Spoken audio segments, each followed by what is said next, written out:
여러분 살면서 여러분의 삶에 가장 영향력을 미쳤고 가장 많이 닮았던 사람들이 있습니까? 저는 어릴 적부터 닮고 싶은 사람들이 참 많았습니다. 저의 삶의 환경은 모든 것이 교회 중심이었습니다. 어릴 때 학교를 다니면 학교 중심이 돼야 되는데 학교가 제 삶의 중심이 아니라 교회가 제 삶의 중심이었어요. 교회 가는 것이 그렇게 즐겁고 행복했고 교회에 머무는 시간이 그렇게 소중했습니다. 그리고 초등학교 때부터 목사가 되겠다는 꿈을 가지고 있었기 때문에 제가 닮고 싶었던 사람들이 참 많았어요. 저의 이 롤 모델들은 대부분 전도사님들이었어요. 시골에서 어릴 때 목사님들이 그냥 1년에 한 번씩 학습 세례 주기 위해서 순회 오실 때만 목사님 보지 그 외에는 전도사님하고 늘 함께 생활을 하다가 보니까 전도사님 하는 모습, 생활 양식들 그것을 많이 닮았습니다. 그리고 전도사님 하는 설교를 제가 흉내내기도 하고 따라하기도 하고 또 기도하는 것도 따라하기도 하고 이러면서 이제 나도 저 전도사님처럼 될 거야. 그러면서 그와 비슷한 그런 흉내내는 삶을 살았던 나의 모습이 있습니다. 그래서 어쩌면 그런 분들 때문에 지금 제가 이 자리에 서 있지 않나 그런 생각을 해봅니다. 여러분 오늘 본문을 한번 보십시오. 본문을 보면 바울이 빌립보 교회를 향해서 이렇게 자신 있게 외칩니다. 뭐라고 외치는가 하면 17절에 보면 형제들아 너희는 함께 나를 본받으라 그랬어요. 함께 나를 본받으라. 사실은 바울이 자신을 본받으라는 말씀은 이 빌립보서에서만 나오는 게 아닙니다. 고린도전서 11장 1절에도 보면 내가 그리스도를 본받은 것처럼 너희는 나를 본받으라 그렇게 말합니다. 나를 본받으라. 여러분 나를 본받으라 이렇게 바울은 구체적으로 말씀을 합니다. 그냥 나를 본받으라고 하는 것이 아니라 내가 예수를 닮은 것처럼 예수를 본받은 것처럼 너희도 나를 본받으라 그렇게 말씀을 하고 있는 것입니다. 오늘 여러분 이 말씀을 들으면 어떻게 보면 바울이 굉장히 교만하다 이렇게 느껴질 수 있습니다. 그러나 바울이 교만해서 이런 말을 하는 것은 아닙니다. 누구라서 나를 본받으라고 자신 있게 말할 수 있는 사람이 있겠습니까? 그런데 오늘 바울은 우리에게 중요한 메시지를 던지면서 나를 본받으라 그렇게 말씀을 하고 있는 것입니다. 오늘 예수님을 우리가 본받는다는 것은 쉽지 않는 일이죠. 여러분 예수님 보신 적 있나요? 만나신 적 있나요? 예수님을 본 적도 만난 적도 없는 그 예수님을 닮아간다는 것은 결코 쉽지 않습니다. 그런데 오늘 바울은 그 당시에 예수님을 본 적도 만난 적도 없는 빌립보 교회 성도들에게 뭐라고 말하는가 하면 너희는 함께 나를 본받으라 라고 말씀을 하는 것은 나를 뭐 하라는 거예요? 모델 삼으라는 거예요. 나를 모델 삼아서 누구를 닮으라는 거예요? 예수 그리스도를 닮으라고 말씀을 하고 있는 것입니다. 어쩌면 이 말씀은 바울 자신에게 하는 말씀인지도 몰라요.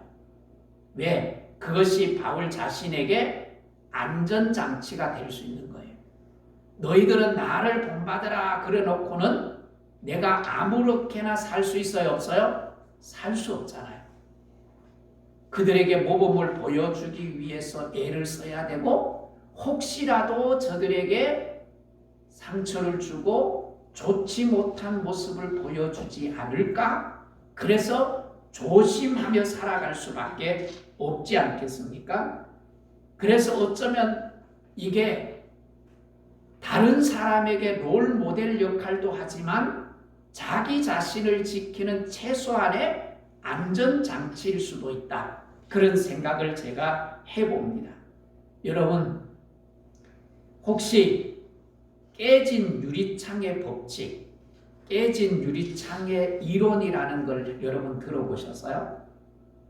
건물에 유리창이 한 장 깨졌어요. 그러면 그 유리창을 빨리 갈면 깨끗하고, 그리고 이 유지 보수가 잘 이루어지는 거지요. 그런데 유리창이 건물에 하나가 깨졌는데 그냥 내버려둬요. 그냥 내버려뒀더니 얼마 지나지 않아서 또 하나가 깨지네. 그래도 그냥 내버려둬요. 근데 또 하나가 깨져요. 그렇게 깨지면 어느 순간에 사람들이 지나가 보다가 저기는 사람도 안 사는 모양이다. 유리창이 왜 깨졌지? 그리고 돌을 들어서 유리창을 재미삼아 깬다는 거예요. 이게 깨진 유리창의 이론입니다. 오늘 우리가 조심해야 돼요. 누군가가 나를 보고 있다는 것. 그래서 나의 모습이 덕이 되지 않으면 나를 어떻게 해요? 속된 말로 하면 깔볼 수 있는 거예요. 무시할 수 있는 거예요. 그래서 내가 조심하고 내가 나를 지키는 것 굉장히 중요한 거예요.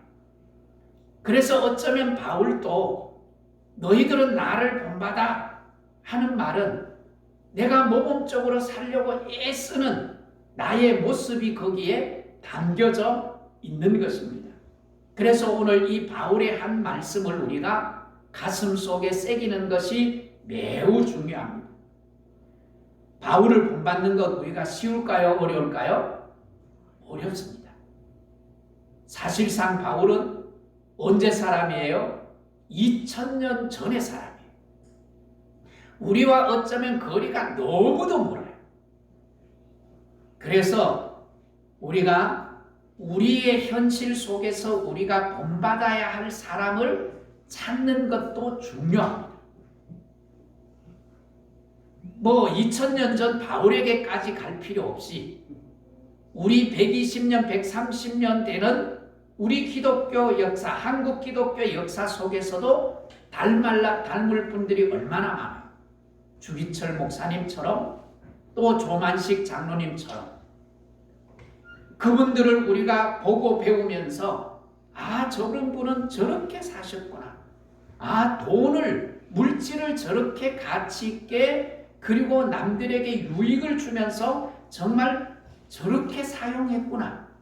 그러면서 저렇게 사는 것이 믿음의 길이고 보람 있는 삶이었구나 하는 것을 그들을 보면서 우리가 뭐 할 수 있어요? 배울 수 있는 거예요. 여러분, 지난 여름에 포항에서 있었던 사건들을 여러분 기억하잖아요? 포항에 폭우가 내려서 강둑이 터지면서 내가 뚝이 터지면서 아파트 지하에 물이 찼어요. 새벽에 차를 빼러 갔던 많은 사람들이 그 지하의 물에 갇혀서 8명이 죽었어요. 근데 그 가운데 2명이 살아났는데 그 2명 가운데 한 사람이 김은숙 집사님이십니다. 이분의 간증이 지금 인터넷에 많이 올라와 있어요. 저는 그 인터넷에서 그 영상을, 간증을 들으면서 계속 저도 울었어요. 울면서 저의 부끄러운 모습을 진짜 들여다봤어요. 자기 아들을 거기에서 이 14살밖에 안 되는 중학교 1학년 아들을 거기에서 잃잖아요. 그 감정을 보면서 목사인 제가 닮아야 할 성도구나 하는 것을 제가 느꼈어요. 뭐 여러 얘기가 있는데 거기에 14시간 갇혀 있었잖아요. 근데 14시간 물에 갇혀 있었는데 자기는 3시간, 4시간밖에 갇혀 있지 않았다고 생각해요. 그런데 나와 보니까 서울에 있는 여동생이 왔는데 언니 얼마나 그 속에 있었는지 알아? 그런데 자기는 3시간, 4시간 있었는 줄 알았는데 14시간이 지났다. 근데 그 속에, 그 긴박한 속에서 하나님의 보호, 하나님의 만남이 이루어집니다. 그래서 제가 우리 그 교회 단체 카톡에 그 간증을 올려놨으니까 한번 보십시오. 우리가 닮아야 할 분들은 멀리 가야 있는 게 아니라 사실은 우리의 주위에도 있습니다. 여러분, 성공한 부모는 어떤 부모일까요? 돈 많이 벌이고 높은 지위에 올라가 있는 부모가 성공한 부모일까요? 뭐 그럴 수 있겠지요. 그런데 저는 그렇게 생각하지 않습니다. 진짜 성공한 부모는 어떤 부모일까? 저는 이런 생각을 해요. 자녀들이 나는 아빠처럼 살 거야.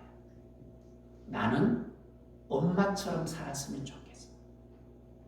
그렇게 말한다면 그런 부모야말로 진짜 성공한 부모가 아닐까요?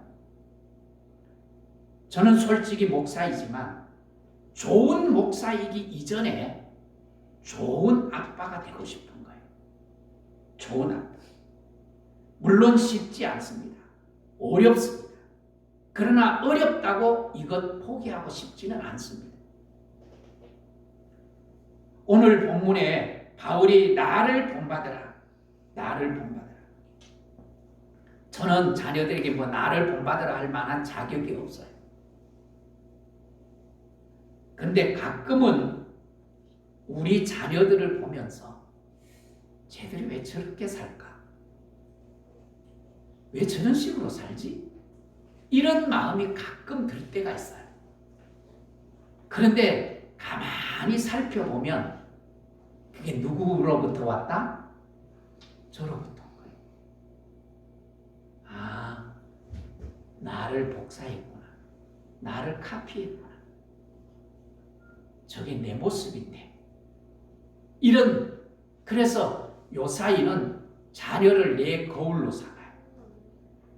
자녀들에게서 보여지는 좋지 못한 모습이 내가 심어준 것들이 많더라고요.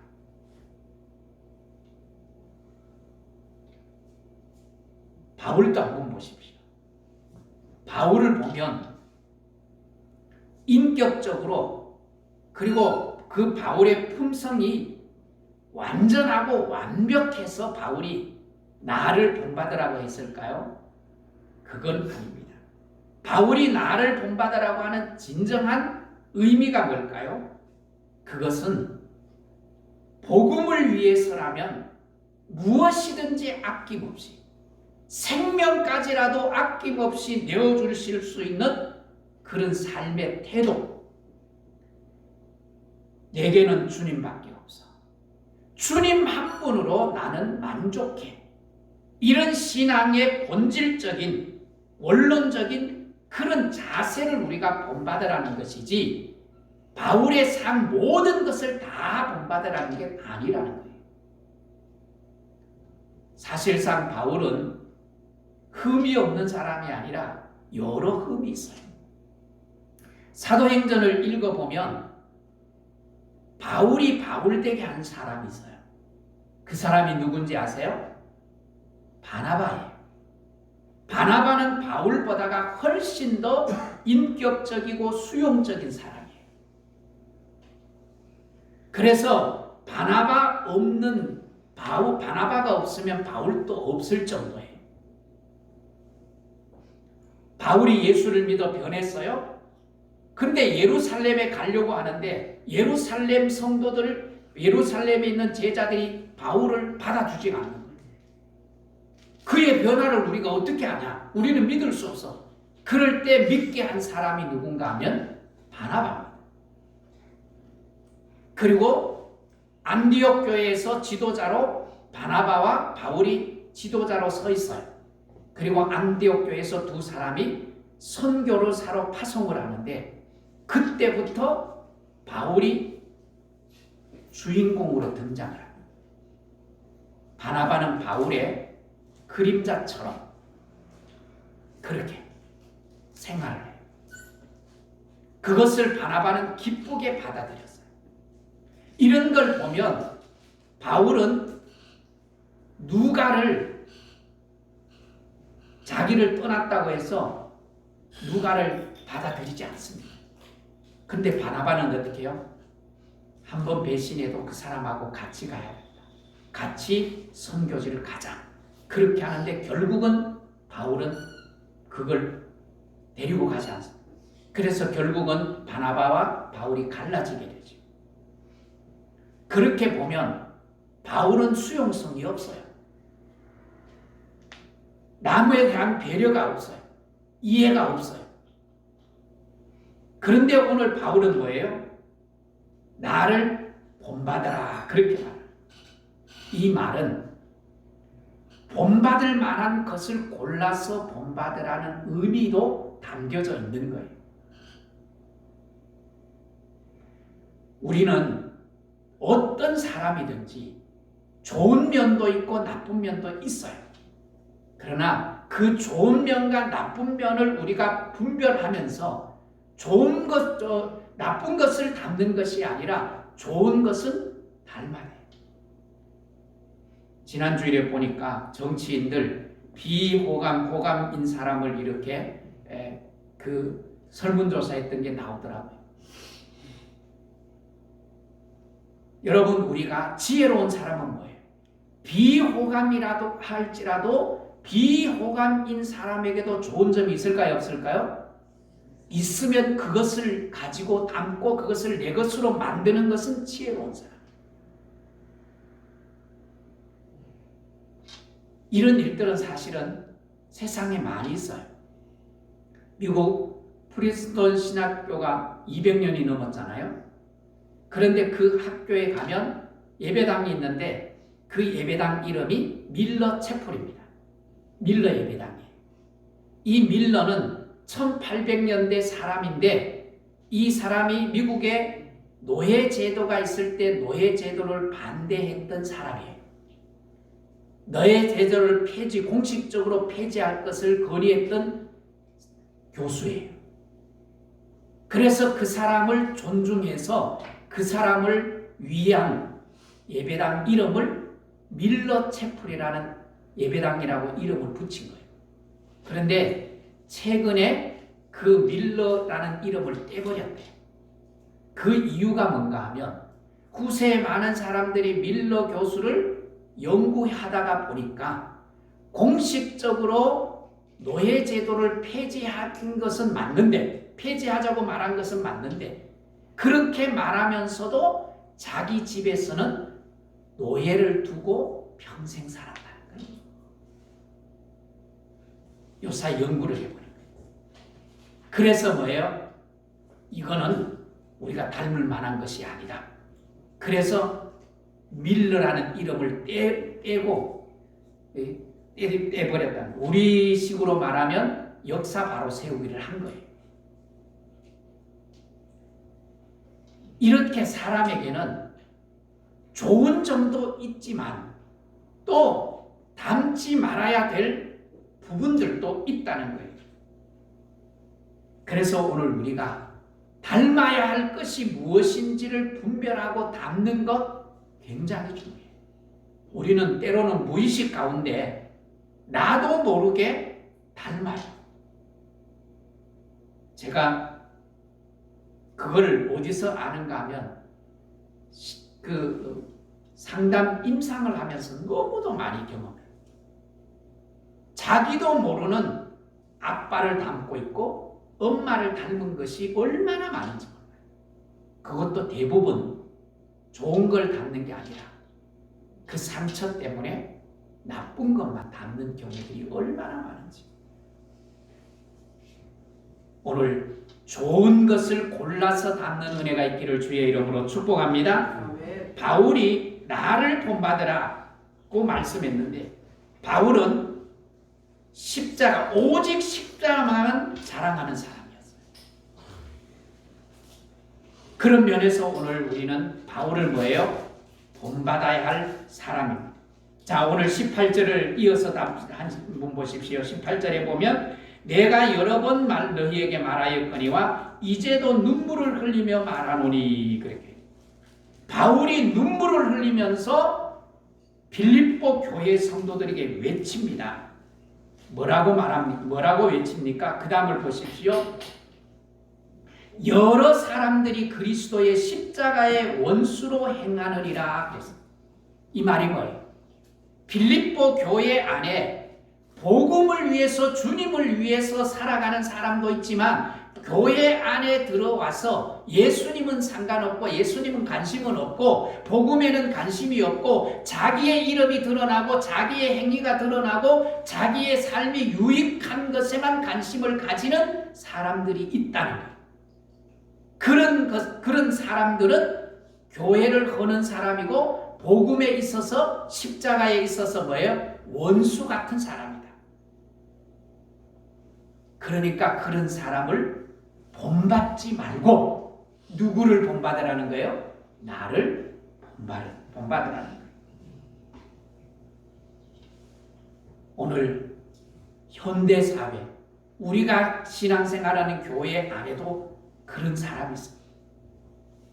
하나님의 영광에, 하나님의 복음에, 십자가의 복음에, 교회가 건강하게 세워지는 데는 관심이 없고 교회 안에서 내가 행사하고 싶고 교회 안에서 내가 인정받고 싶고 교회를 통해서 내가 무엇인가 이익을 얻고자 하는 이런 모습은 결국 교회를 하는 자요 십자가의 원수인 자들이라는 거예요. 그런 면에서 바울은 그런 자들을 본받지 말라고 말씀을 하는 거예요. 바울은 교회 안에서 건강한 의식을 가지고 십자가의 원수처럼 행하는 사람들을 조심하라는 거예요. 십자가가 뭡니까? 십자가는 자기 희생입니다. 자기 헌신입니다.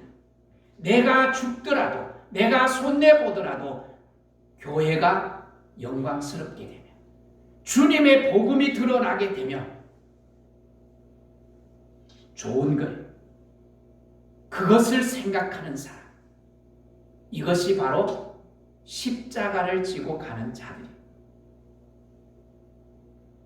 사실은 성경에 보면 이런 이야기를 얼마나 많이 하는지 몰라요. 담지 말아야 될 것을 담지 말라고 예수님은 경고하세요.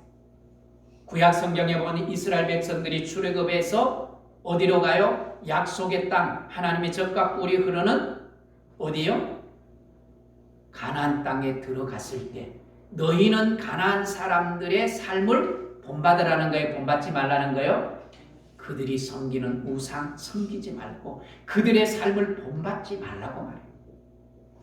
예수님이 산상수훈을 하시잖아요. 산상설교를 하실 때도 예수님이 뭐라고 말씀합니까? 꼭 집어서 말씀을 하세요. 너희는 외식하는 바리새인들과 서기관들을 뭐하지 말라? 본받지 말라. 노골적으로 강하게 말씀을 하세요. 왜? 그들은 십자가를 따르는 자들이 아니라는 거예요. 예수님이 우리에게 하시는 말씀이 뭐예요? 너희는 나를 따르라. 뭐를 지고? 십자가를 지고 나를 따르라고 말해요. 그것이 뭡니까? 십자가를 통해서 생명을 살리고 십자가를 통해서 세상을 변화시키는 예수님의 희생을 말해요. 그런데 십자가의 원수들은 그 십자가의 가치를 뭉개뜨려고 해요. 그리고 뭐예요? 교회 안에서 십자가 복음에 대한 관심이 없고 자기 욕망을 채우는 일에 관심을 두는 거예요. 그런 사람들의 마침이 뭐예요? 오늘 19절을 보십시오. 그들의 마침. 십자가의 원수처럼 자기의 욕망을 채우고 자기의 이름을 드러내려고 하는 교회 안에 이런 십자가를 원수 같은 사람들은 결국은 뭐 한다는 거예요? 멸망한다. 멸망한다. 그럼 그들의 배는 뭐라고요? 그들의 신은 뭐라고요? 배라고 말합니다. 배가 뭐예요? 배로 상징되는 자기의 욕망, 육신에 속한 것들, 자기만이 잘 되면 된다는 이런 욕망으로 가득 차 있는 교회 안에 있는 자들을 말합니다. 저 밖에 있는 사람을 말하는 게 아니에요. 그런 자들은 결국은 뭐예요? 교회를 무너뜨리고 복음에 관심이 없이 복음의 가치를 희색시키면서도 그것을 부끄러워할 줄 모르는 사람이에요. 그래서 보십시오. 그 다음을 보시면 19절에 그 영광은 그들의 부끄러움에 있고 땅의 일을 생각하는 자라 그래. 부끄러운 일을 하면서도 부끄러운 줄 모르고 그것을 자랑 삼는 사람. 이게 복음의 이 십자가의 원수로 살아가는 사람들의 모습입니다. 그러면서 오늘 그들은 땅의 것만 생각한다. 하늘의 것, 하늘의 복음을 위하여 살지 않는다. 그러면서 바울이 이어서 하는 말씀이 무엇입니까? 20절을 보십시오. 그러나 우리의 시민권은 어디에 있다? 하늘에 있다. 하늘에 있다. 하늘에 있다. 너희들은 하늘의 일을 생각하고 그것을 최고로 가치를 삼는다면 나를 좀 본받아. 나를 좀 본받아. 그러면서 교회 안에 잘못된 사상을 가지고 있거나 교회를 헐고 잘못된 교회를 아프게 하는 그런 자들을 본받을 수 있는데 그런 사람들을 조심하라는 거예요. 우리는 하늘의 시민권을 가진 줄 믿습니다. 계시록에 보면 생명책에 하나님의 생명책에 기록된 사람이 있어요. 그리고 그 사람들의 행적이 기록된 책이 계시록에 나옵니다.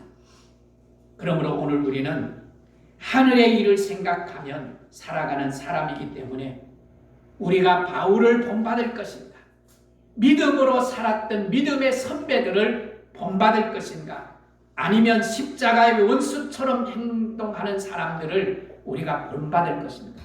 그것에 대해서 우리가 분명한 자세를 취하는 것 얼마나 중요한지 모릅니다. 바울을 본받는 것은 하늘에 속한 자의 모습, 하늘의 시민권을 가진 자의 모습 아니겠습니까? 오늘 바울은 나를 본받으라 하는 이 말씀은 하늘의 시민권자로서 살아가면서 이 땅에서 천국을 누리기를, 하늘을 소유하기를 바라는 마음에서 우리를 초대하고 있는 거예요. 나를 본받아라. 그렇게 초대하고 있는 거예요. 오늘 우리가 바울을 본받으면 하늘의 시민권자로서 땅에 살지만 천국을 누리고 살아갈 줄 믿습니다. 오늘 우리가 그런 영광스러운 자 바울을 닮고 그리고 주기철 목사님이나 조만식 장로입니다. 또 우리 주위에 있는 정말 우리가 영적으로 본받을 수 있는 사람들이 얼마나 많은지 그런 사람들을 우리가 본받음으로 오늘 그렇게 본받으면 주님이 뭐라고 말씀합니까? 21절을 우리 같이 읽고 마칩니다. 시작. 그는 만물을 자기에게 복종하게 하실 수 있는 자의 역사로 우리의 낮은 몸을 자기의 영광의 몸의 형체와 같이 뭐하게요? 변하시게. 내 낮은 선한 나를 주님이 영광스러운 것처럼 그 자리에 우리를 뭐 하시겠다고요? 올려주시겠다. 오늘 그렇게 본받으면서 주님의 영광에 동참할 수 있는 그런 복된 성도들이 될 수 있기를 주의 이름으로 축복합니다. 축복합니다.